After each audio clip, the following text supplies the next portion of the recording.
This is 15 Minutes of Impact from the United States Energy Association Power Sector Podcast. I'm Herman K. Trabish. I've covered the power sector since 2006, and I currently report for Utility Dive. In this episode of the USEA Podcast, we're going to hear from world-renowned author and climate activist Bill McKibben. He's going to talk about current U.S. climate policy, about Third Act, his new effort to widen awareness of climate issues, and about his forthcoming book on the potential solar energy. Here comes the sun, a last chance for the climate and a fresh chance for civilization. Bill is probably the most respected U.S. climate activist. In 2014, he was awarded the Right Livelihood Prize, which is sometimes called the Alternative Nobel, by the Swedish Parliament.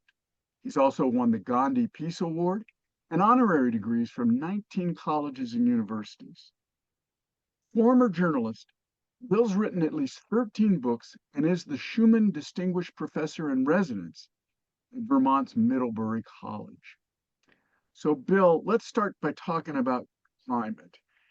The Department of Energy Secretary, Chris Wright, recently wrote that the climate crisis is, quote, not an existential crisis, but simply, quote, byproduct of progress and a, quote, modest negative trade-off for human advancement.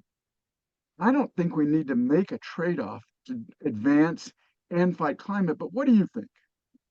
Well, first of all, what he's saying flies in the face of what every possible scientific authority has been telling us, which is that this is the greatest problem that human beings have ever stumbled into.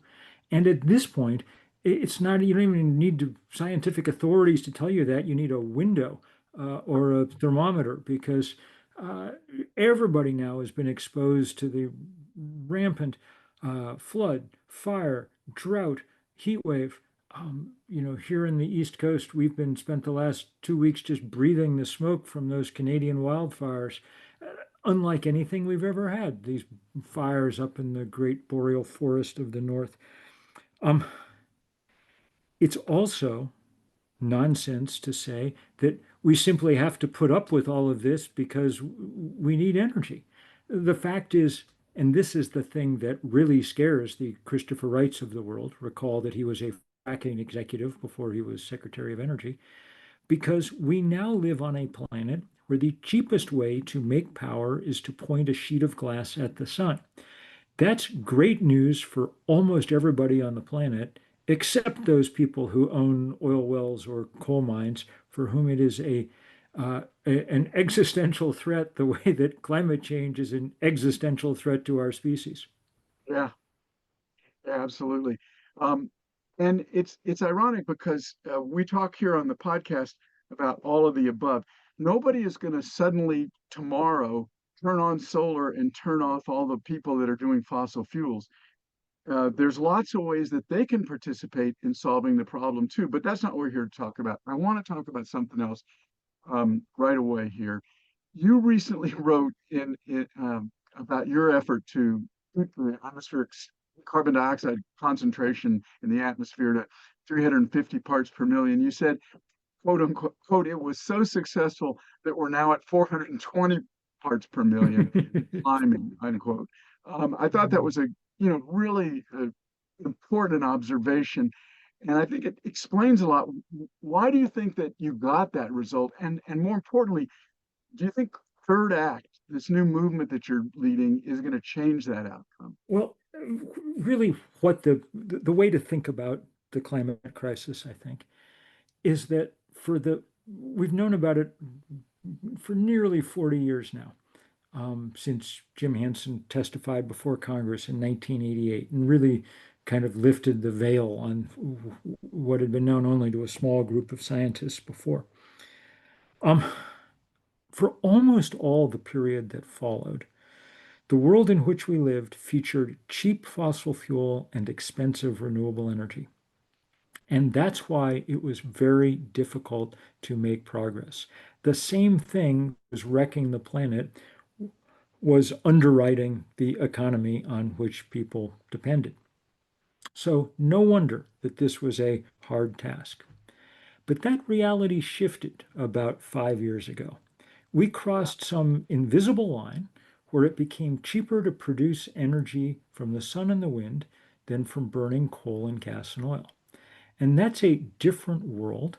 And it's a world that's just begun to grapple with the implications of that. Uh, Around the world, last year, 95% of new electric generation came from renewable sources. A world that took from 1954 till 2022 to build its first terawatt of solar power, built its second terawatt in about 2 years, and the third terawatt's going to come online later this year in well under 18 months. China this April and May was building 3 gigawatts worth of solar panels every day. That is, they were building the rough equivalent of a coal-fired power plant every 8 hours out of solar panels. Uh, California, which has done more than any place in this country to build out renewable energy, is using 40% less natural gas to produce electricity in the summer of 2025 than they were in the summer of 2023. And California is the fourth largest economy in the world. If you want to know why the Christopher Wrights of the world are so terrified, that's why. That represents a deep threat to their business model, just as it represents, finally, for the first time, scalable action that might knock some tenths of a degree out of how hot the world eventually gets. So we're in a new place, and it hasn't yet fully sunk in.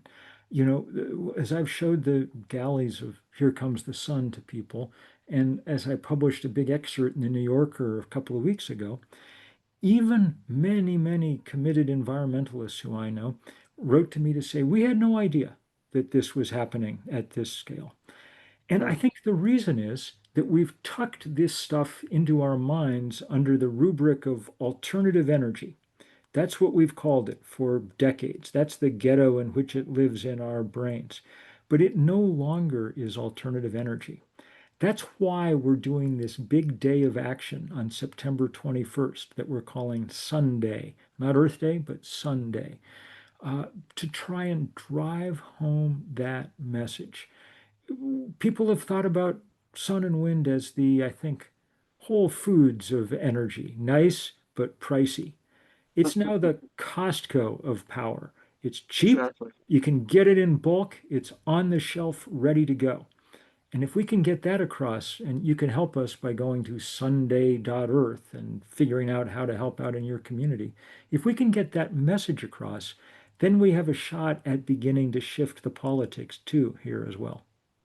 Is Third Act participating? I know you have 350.org, and but this Third Act is a little bit newer. And are these the groups that you hope that will get that message across, that Yes. will keep Sunday to So become a big event? Sunday is across the entire kind of clean energy movement, but Third Act's a big part of it. Third Act's only for old people like me. You've got to be 60 or above to join.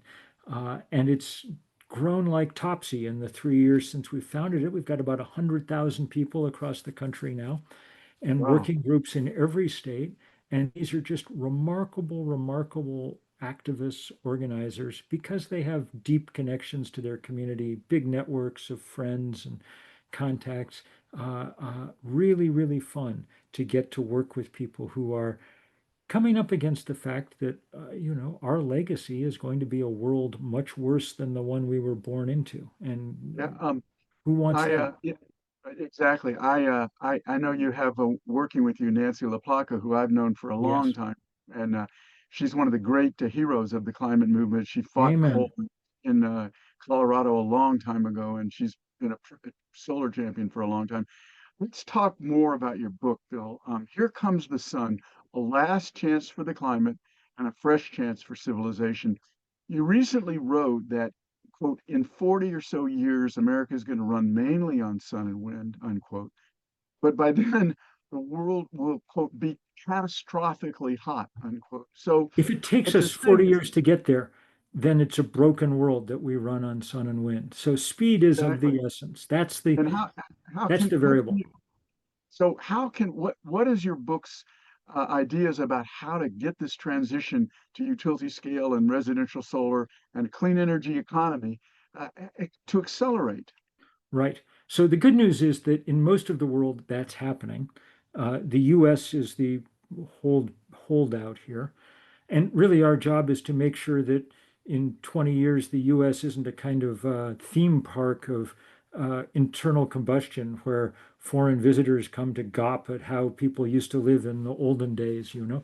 Oh, geez, Um, such a horrible thought. um, so we got a bunch of things we need to do. Some of them we can't do right now because of the powers that be in Washington. Happily, there's a lot that can be done at the state and local level. One big part of this, and I just wrote a long piece about this, is permitting reform for rooftop solar. It costs about 3 times as much money and takes 10 times as long to get solar panels on your roof in this country as it does in Australia or the EU. If you live in Sydney, you can call up, what's today? It's Tuesday. You can call up, your solar provider, and you'll have panels on your roof by Friday afternoon pounding out power. You call up today in most places in this country, and it's the start of a 4 or 5 month odyssey because there are so many inspections and different codes for every one of 10,000 jurisdictions and on and on and on. None of this is 4 or 5 months, necessary. Bill, 4 or 5 months if you're lucky. Yeah, none of this is necessary. It's not like Australia is suffering from some epidemic of solar panel rooftop fires that we're somehow nobly preventing by sending out bureaucrats to inspect every, wire on the roof. In fact, there in Colorado, NREL produced this thing called the Solar App that California, New Jersey, and Maryland now use that allows for essentially instant permitting by contractors for projects that they're working on. So one of the goals of Sunday is to get that kind of thing rolled out across the country. But at a more basic level, it's just to let people's minds open up, to let them understand. And of course, it's not just the solar and wind power, it's what we can do with it. You don't need that complicated engine with the spark plug firing away in your car. You can have an EV that is cheaper to run, quieter to use, accelerates way faster, and has 20 moving parts. You do not need, and if you're really lucky, you can use an e-bike, which is the most elegant transportation ever. I mean, a bicycle without hills, think of that. But you don't need that furnace chugging away in your basement. You can use the much cheaper, much simpler heat pump. You do not need, and I'm the cook in my house, an open campfire in your kitchen. You can use an induction cooktop. Don't ask me how it works, magnets, but it works great. It boils water twice as fast as your old gas-fired contraption. So we're at a place where we really could stop setting things on fire for the first time in, well, the archaeologists tell us 700,000 years, and just rely on the fact that the good Lord was kind enough to hang a large ball of burning gas 93 million miles up there, a giant nuclear reactor at a safe remove from our planet, and now we have the wit to make absolutely full use of it. Okay, I want to ask you one more thing. I'm going to walk out just a little bit, Bill, for some of our listeners. But I think this is important, and I hope we don't lose people's attention. My friend installer Barry Cinnamon recently told Latitude Media that solar installers are now adding batteries installations, electric pump, heat pump installations, and EV charger installations to their services.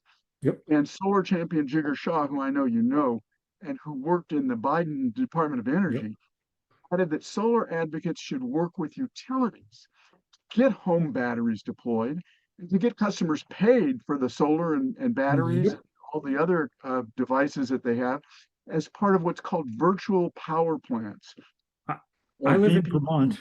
I live in Vermont, and the biggest power plant on the Green Mountain Power grid is 3 or 4 thousand batteries in people's homes across Vermont that were put there by the utility, and which they can summon on peak days to provide power. They just tested this with 100,000 batteries last week in California, and they were producing as much power as a large-sized power plant. You know, 535 megawatts. Yep.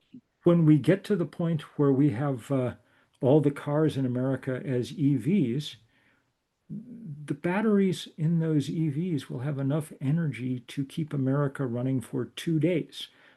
This is a different world. Batteries are just a way of saying the sun no longer sets and the wind no longer drops. Interesting. And I have to say that I've been doing a lot of reporting on this at Utility Dive. Um, what we have is a system of systems for our power system, and it provides power in ways that people really don't understand yet very well. But it provides power cheaper and faster, and with a much greater diversity than ever before. But Absolutely. that's all the time we Absolutely. have, Bill. Well, I just want to say thanks for your work at Utility Dive because it was a big help when I was writing Here Comes the Sun. Great, great, terrific. Glad to hear that. Okay, let me thank my guest, a renowned climate activist and author, Bill McKibben. He's described his perspective on current U.S. climate policy. He's talked about his new Third Act movement, and he's described what we can expect, a little bit about what we can expect from his forthcoming book, Here Comes the Sun, about why the U.S. needs to accelerate the growth of solar energy. I also want to thank our listeners for taking the time to check out the USEA Power Sector Podcast. Don't forget to subscribe, like, and share with everybody you know our quest for energy transition solutions.